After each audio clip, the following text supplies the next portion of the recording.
Good day, everyone. Praise be Jesus and Mary. Today we will talk about Jose Rizal, the man and the hero. But first and foremost, let us introduce first ourselves. I am Jean Basayo Dagno.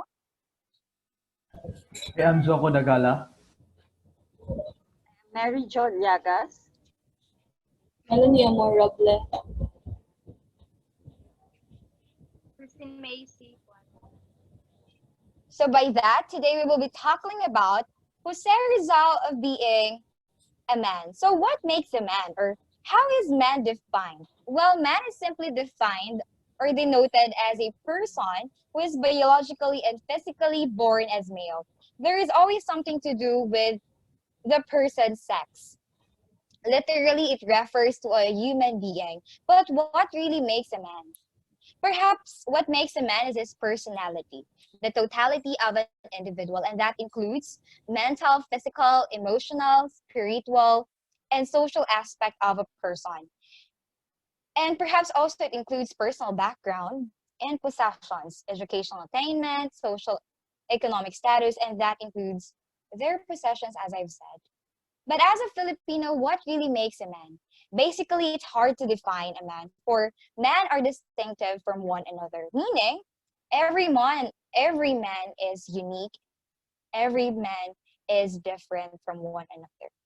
So today we will talk all about Jose Rizal as the man and the hero.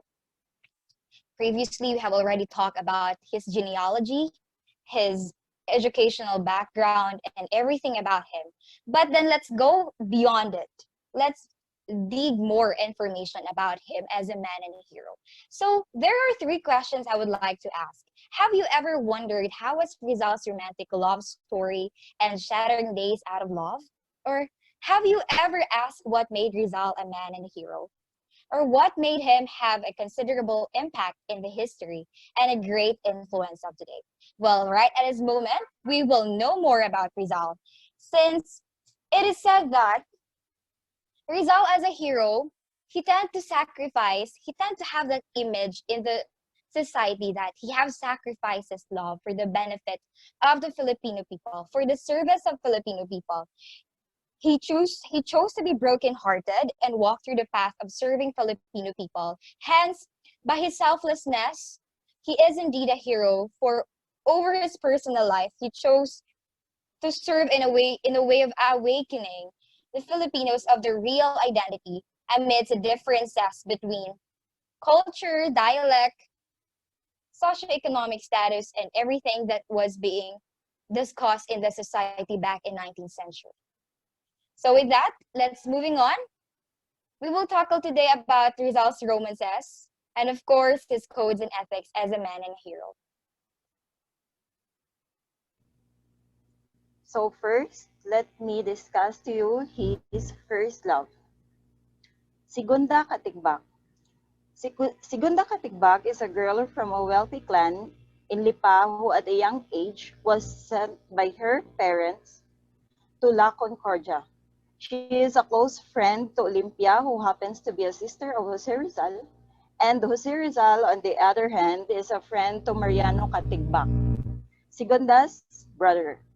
She was just 14 when she and Rizal, when she and Rizal is just 16 when they met each other at the house of Jose Rizal's grandmother in Trozo, Manila, which is now known as Tutuban. So as time passed by, they would often see each other, and unknowingly, they grow infatuated and love blossoms. Rizal was so smitten that he would sketch her and write poems about her. And in one of his writings, rather, he described her as a short with the eyes that were eloquent and ardent at times and languid at others, rosy cheeks with an enchanting and provocative smile that revealed very beautiful teeth, and the air of a self, her entire self, diffused a mysterious charm. But like any other first love, they are not bound to be together because even before Rizal can make a move to pursue her.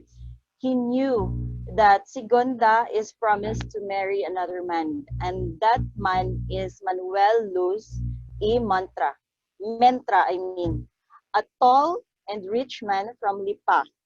So, as we all know, in the past, a woman is bound to marry a rich man or a man inside her social circle, with which is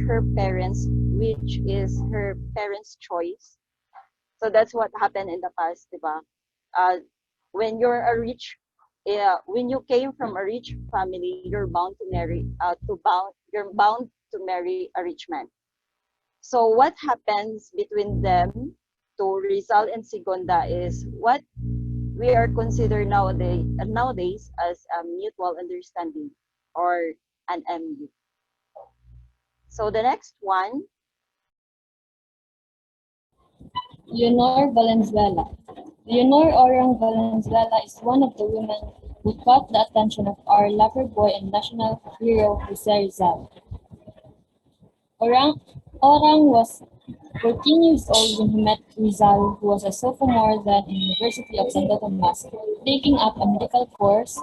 He is a boarder in the house of Doña Concha Leyva in Intramuros, and the family next door is the Valenzuela family. Kapitan Juan and Kapitana Sanday Valenzuela has a daughter, and that Leonor Orang Valenzuela, who captured Rizal because of her impressive height, which comes along with great grace and elegance, which is always visiting their home even without any special occasions. He is always welcome because he was then well known because of his clever sleight of hand tricks.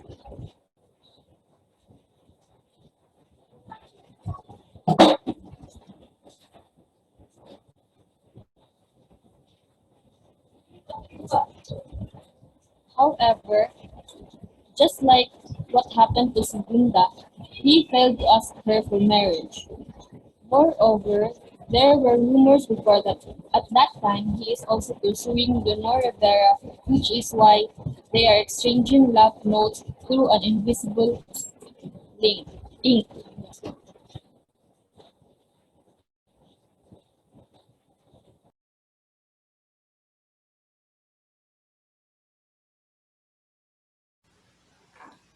So the next girl Rizal loved was Leonor Rivera, the first engagement. So who is Leonor Rivera?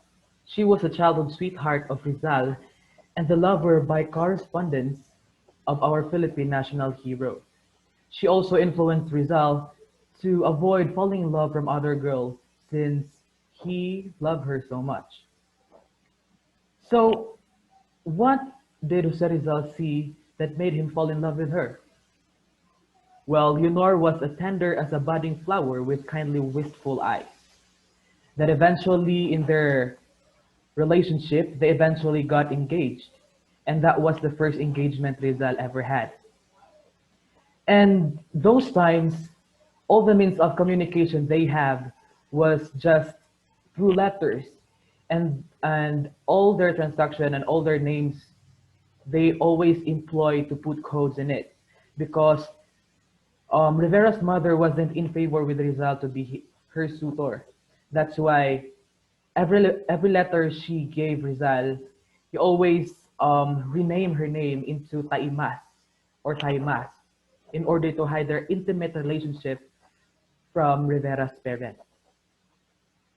So what they had before, what they had is just a secret relationship. Again, it is because the parent of Rivera wasn't in favor with Rizal. And then, in the autumn of 1890, however, Rizal received a letter from Leonor telling him of her coming marriage to a man whom her mother chose to be her mate, an Englishman, and begged for her forgiveness.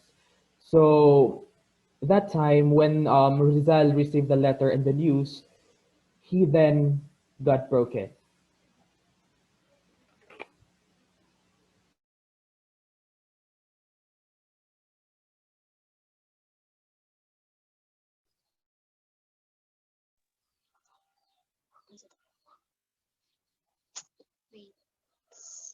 Consuelo Ortigue A. Perez or Consuelo Ortigue A. Ray was one of many women in Dr. Jose Rizal's life.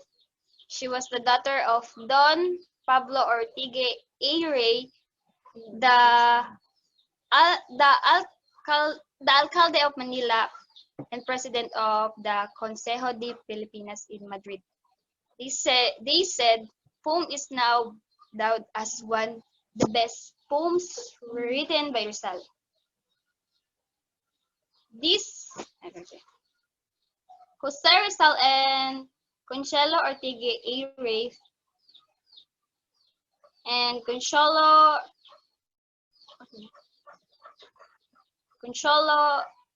and Jose Rizal unfortunate love story and the reason why Jose Rizal let go of her instead. Rizal went to Madrid to study and his journey in a foreign place. By change, he met Consuelo Ortigue A. Ray, the daughter of Don Ortigue A. Ray, the Spanish liberal and former mayor of Manila who became vice president of the Council of the Philippines in the Ministry of Colonies. He grew admiring her despite the fact that he has a finance left in the Philippines, and that is Leonor Rivera.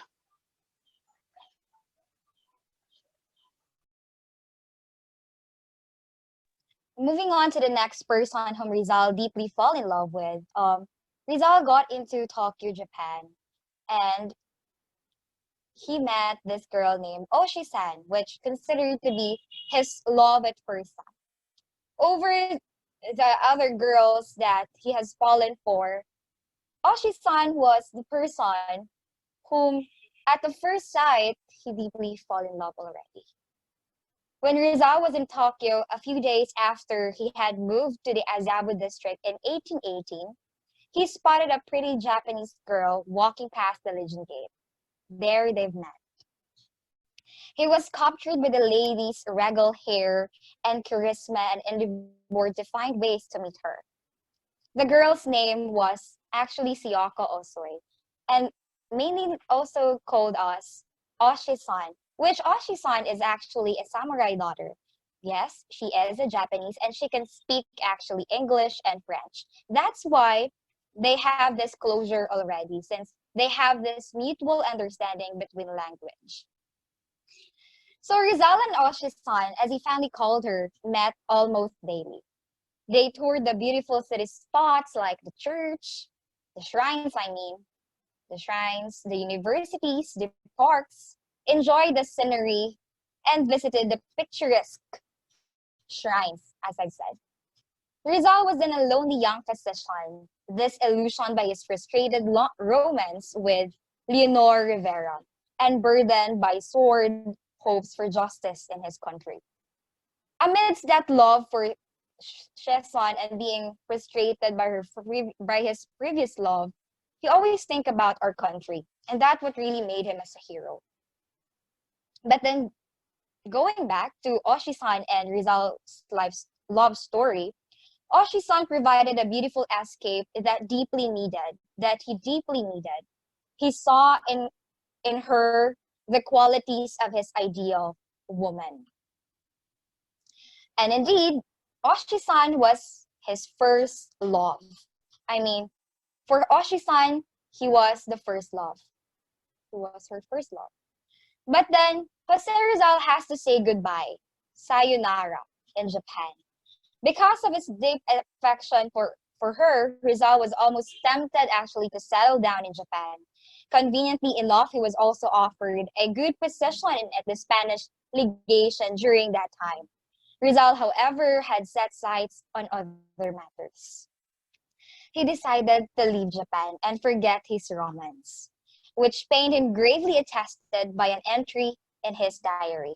His 45-day sojourn in Japan was one of the happiest interludes in his life. But then, as I've said, he chose to leave Japan. And a month on April 13, 1818, with the fact of not seeing her again.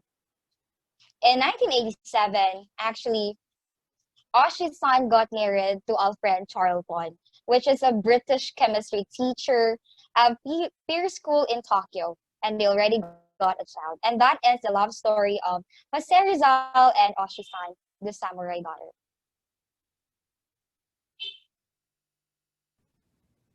Another woman is Gertrude Beckett. So a Chesil beauty. So what they call it a Chesil beauty. So she is Rizal's whirlwind romance. So when we say whirlwind, it just come and go. It means an exciting and usually a short romantic relationship or a very sudden but an exciting one, according to them. Gertrude is a girl from London. Among the girls who became a part of Jose Rizal's life, she is considered one of the most beautiful, with her cheerful blue eyes, brown hair, rosy cheeks, and thin lips. She is the eldest of the Beckett daughters, and she is the daughter of Charles Beckett, an organist at St. Paul's Church in the capital city of the United Kingdom. He happens to be Rizal's landlord when he went to London in May 1888. And that is the time when he and Gertrude meet. She fell in love with him and helped him in his artworks, such as The Promptus Bound, The Triumph of Death Over Life, and The Triumph of Science Over Death. The two have what we called an endearment. He called her Getty, while she is calling him Petty. It was said that what happened between them is just a one-sided love because Rizal was not able to reciprocate the love Gertrude had for him.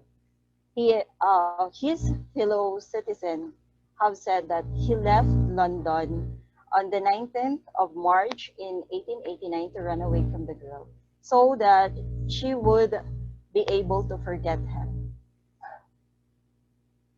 Another one is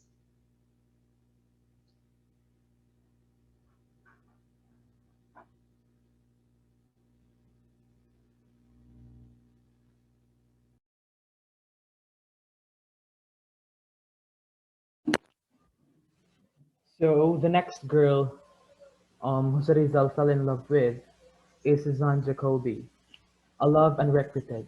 So why is why is it that it is called a love unrequited? Well, unrequited means feeling of not having the same feeling or not returned.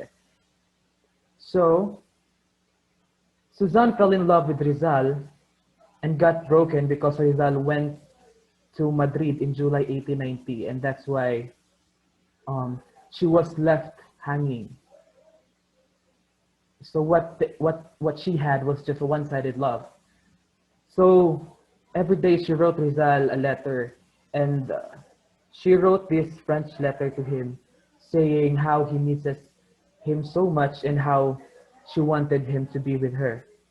She also said to her letter that um, there were no times she haven't felt lonely without him, and she was still longing for a letter in return.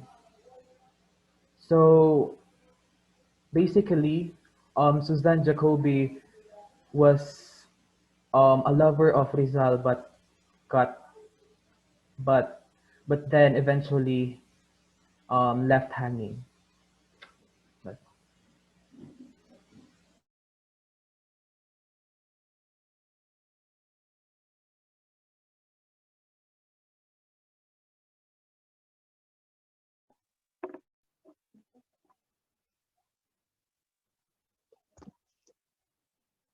So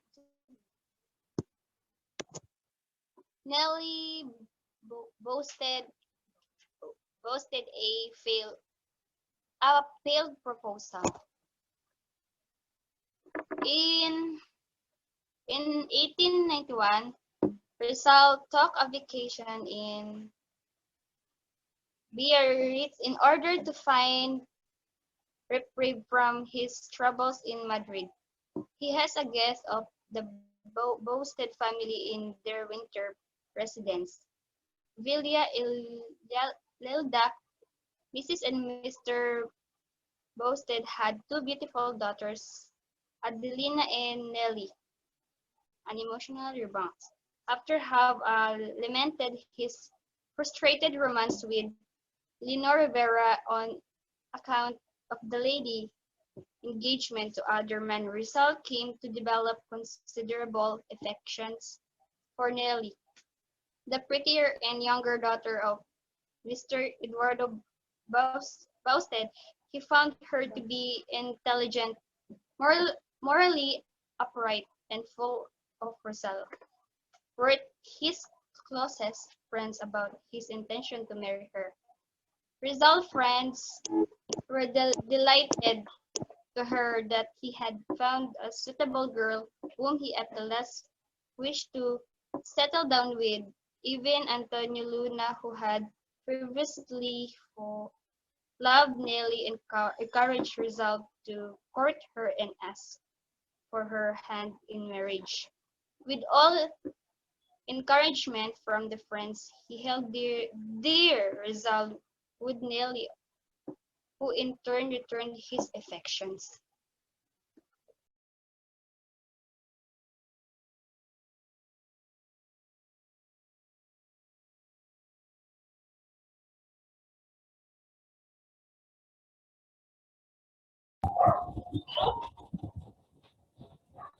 Josephine Bracken. Josephine lived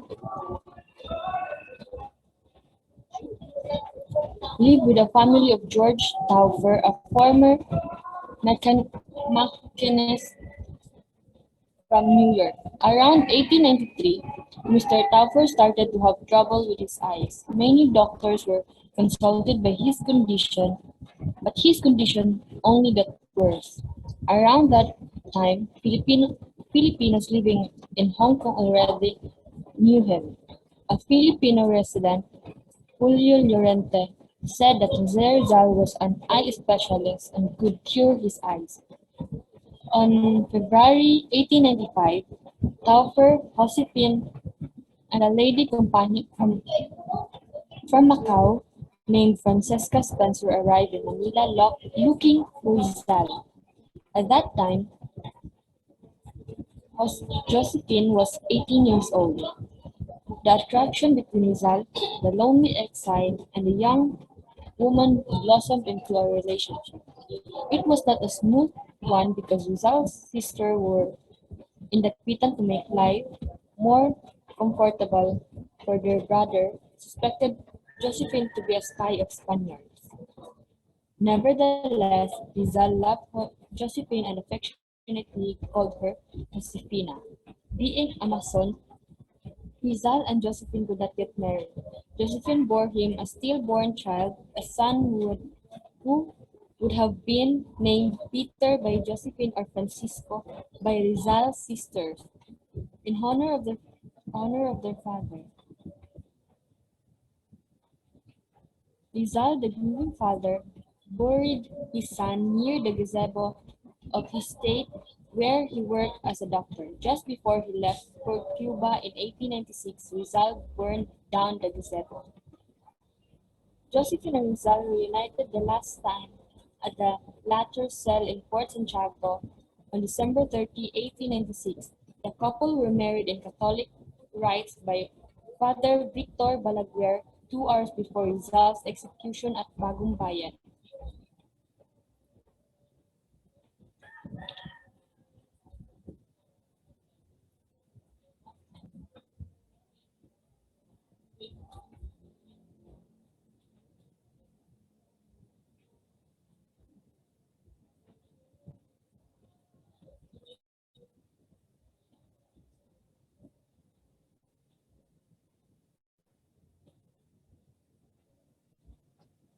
Now we're moving on to the codes and ethics of Jose Rizal. Well, as a man, it is more admirable if the man has these codes and ethics. And Rizal, as one of the most remarkable person in history, we would like to we would like to know more about him, specifically of how he handles himself, how is he towards with other people, how's his principles and beliefs in life. And so let's move on to Jose Rizal's codes and ethics. Number one, Okay. So before I start, this codes of ethics Rizal have shows how ethical his standards and principles were. So these are the things that he really looks up to. So these are the don'ts of Jose Rizal. So first is the don't gamble. I think every household should really exercise this one, especially the father as a man, because they are the one whom their children are looking up to, and uh, and also it is addictive and not good. Second is don't be drunkard. Um, I think this is very comprehensive since we can see our society that is being already very affected with the issues that drunkard people are bringing, or like yeah. So I think Rizal includes this to his codes of ethics because he don't want to be someone who is irresponsible to his family or to himself alone and to the people around him.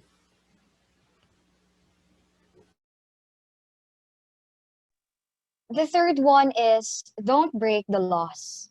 Well, for Rizal, it is important to follow laws, as it is in that way we will able to have that harmonious relationship. But then in that time, in 19th century, it was unfair already. There was this situation that there is a somehow difference between those in the upper class and the lower class. But then for Rizal, as an advocate of justice, he himself follow the laws. And so with that, the people around him will do the same way. And so with that, laws are those abiding rules so that they can have that harmonious relationship within this society. Mainly, the laws refers to the law of the Philippines at that time. So don't break the laws. And this kind of ethics or codes is very applicable to this generation, to our generation, since law is very vital to life in order for us to continue living freely as we belong in a democratic country. So again, don't break laws. And the fourth one of Rizal's codes and ethics is that don't be cruel in any way. Always make yourself available or always make yourself surrounded with that spirit of humility. Not because you are being humiliated, not because you are being hurt, you are being given such pain. Some people have allowed you to experience such suffering. It doesn't mean you have to revenge, you have to be cruel. After all, just endure it. I mean, it's not literally that you will take it all, but then it's just a reminder that don't be cruel after being hurt, because that cruelty, that being humble, can lead you, oh, as they say, kindness begets kindness. So it is a reminder for us also in this 21st century that let us not be cruel to other people, especially to our loved ones, because after all, we only live once. That's all.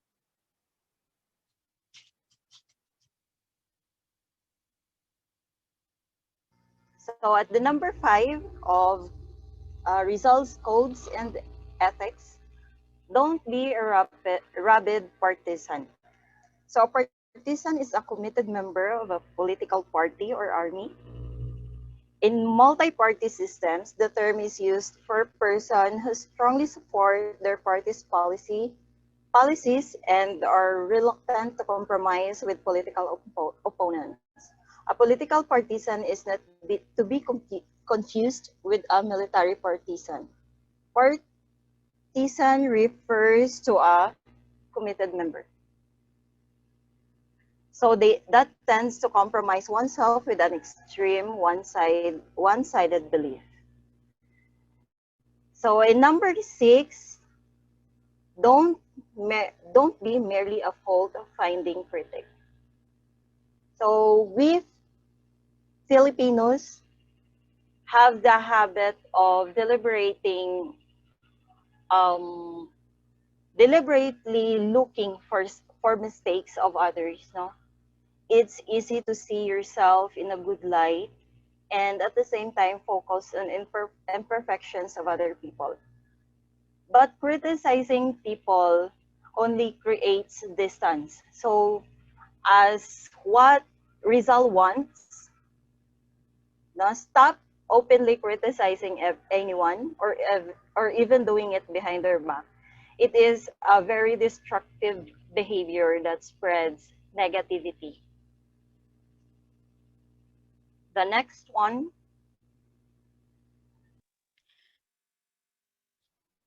So moving on, we will go on the seventh results, codes, and ethics, which is number 7. Don't put yourself in the way of humiliation. So this means that don't try to put yourself in a situation wherein you can be embarrassed. You can be someone's reason to be ashamed of. Don't let other people laugh at you. They may laugh at you, but it's gonna be in a good for a good reason, not in a reason where it brings you a background that somehow degrade you. So put yourself in a shoes wherein you are seen as a good example, where you are seen as someone to be proud of. So again, don't put yourself in the way of humiliation. That's number 7. And for the number 8 results, codes, and ethics, it is don't treat anyone with haughtiness or contempt. It simply means to respect everybody, to respect everyone around you, as that regardless of the culture, the religion, the dialect you speak, definitely in the 19th century, they're having a hard time of identifying themselves of who they are. Even real Filipinos don't know who they are. It's just those who are in the position in an organization, those who have properties, those who are in the upper class socioeconomic status, who recognize themselves and as Filipino. But those so-called Indios or those so-called Bisaya and Tagalog, they don't recognize themselves as a Filipino. That's why when Rizal started to walk through the path of serving the Filipino people, that's the time wherein they were awakened of who really they are, of what are their identity. And with that, it says that don't treat anyone with haughtiness. So just respect them because everybody deserves respect. And that if you wanted to be respected, then so you are. You should respect other people. That's it.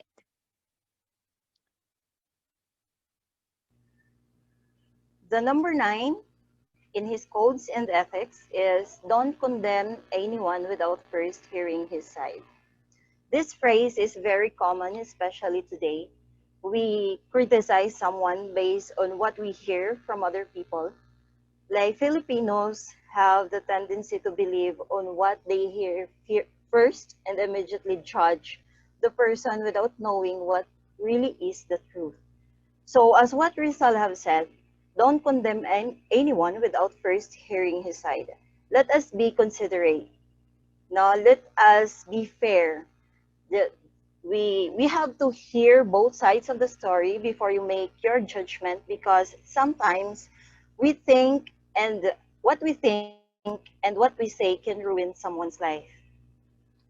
And here comes the number 10. Do not abandon the poor man who has right on his side.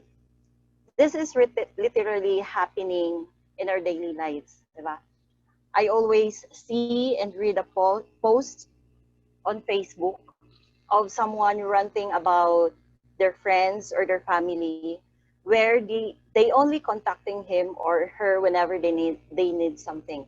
And I guess that's inevitable because that's the reality today. Diba? Most of the time, people, especially us Filipinos, give help but with something in return. Diba? Most people, when they knew that you have nothing or you don't have something to give, they would turn their backs on you. And perhaps that's one of the characteristics of a person we should discard because we never know, di ba? We never know that poor man who you turn your back at would be the same person who would help you when the time would come that it would be your turn to need the help. Okay? And that's all. The 11th codes of ethics that Rizal have is that don't fail those without means who show application and ability. So this basically means that we as human, we must show appreciation to people who tries to express themselves or who tries to put an effort on making an impression on you, because we human sometimes has our down times, and that sometimes all we just need to have is a little appreciation to be able to let our light out. And then at the best that we can, we must not reject anyone, because we all have the potential to be someone in the near future. Okay.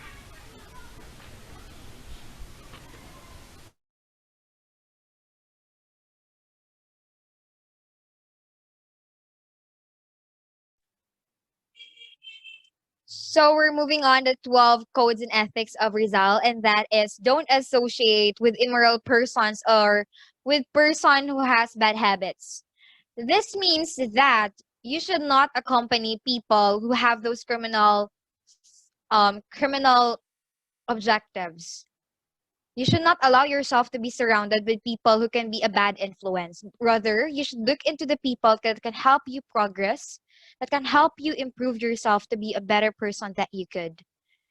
So basically, immoral persons meaning they are violating those what are the principles, rules, or policies, or perhaps the norms in the society.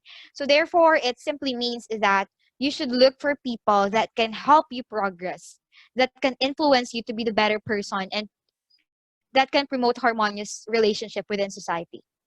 So that's it for number 12 codes of ethics of Rizal.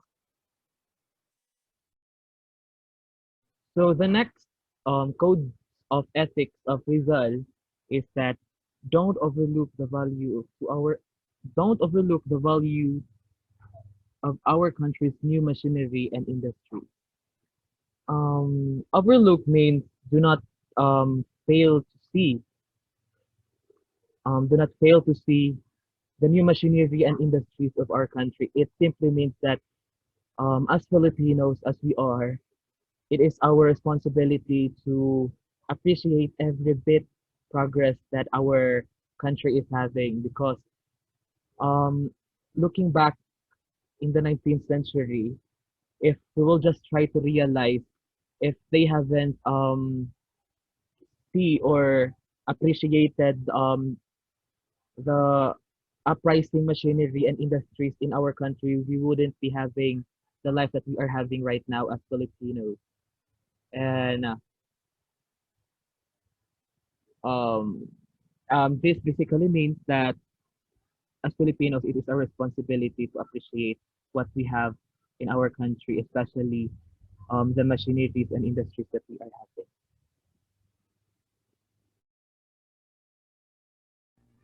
So the last but not the least of Rizal's codes and ethics is don't ever cease working for the prosperity and welfare of our native land. So simply means don't stop loving your country. That's what he did, right? Rizal. He sacrificed himself for our country and for us. And we should do the same. That's the only way we could give give back to our heroes who risked their lives to fight for our country. We can, we can do it in simple things like patronizing local products, local movies, the music, the foods, and everything that are Filipino produced, or simply being a good and responsible citizen, like helping maintain a clean environment in your community, avoid having feud with your neighbors, right? It's just a small things compared to what Rizal and other heroes did for our country, but it can be a lot of help for the success and well-being of our country. So that's the end of the codes and ethics of Jose Rizal. If we will look into it, if we will look back on what we have discussed earlier, it simply means that Jose Rizal, as a man and a hero, defines himself as a person imbued with such good characteristics, which made him more alluring, attractive, somehow remarkable, and of course admiring to everybody. And he is indeed a person who made a great impact in our society. And yes, in our history also. And with that, we should be grateful for Jose Rizal for what he did, because without his initiation of those actions he did, we might not have the life we have today. So therefore, I conclude, looking back for the record, Rizal fell in love to 9 ladies, and eventually he got married, but unfortunately he lost a baby, and then that's it. So that's the end of our report regarding Jose Rizal, the man and the hero. Again, I am Jean Baseo Dagno. I am Jocoh Dagala. And I am Mary Jo Llagas. And Thank you so much for listening and watching. Goodbye and goodbye, God guys. bless. God bless. Thank you. Thank you. Stop. Thank you.